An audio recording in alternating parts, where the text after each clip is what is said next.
Защо не е достатъчно човек да прави само практики и да мисли позитивно?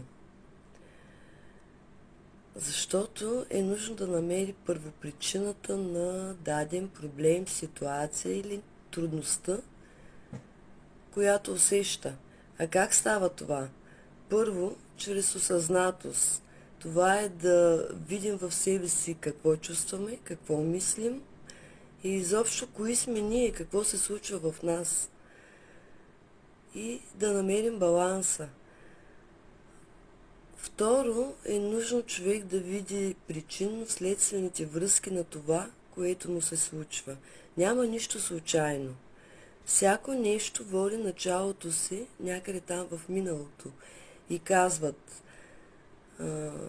внимавай какво правиш сега, защото това е бъдещето ти.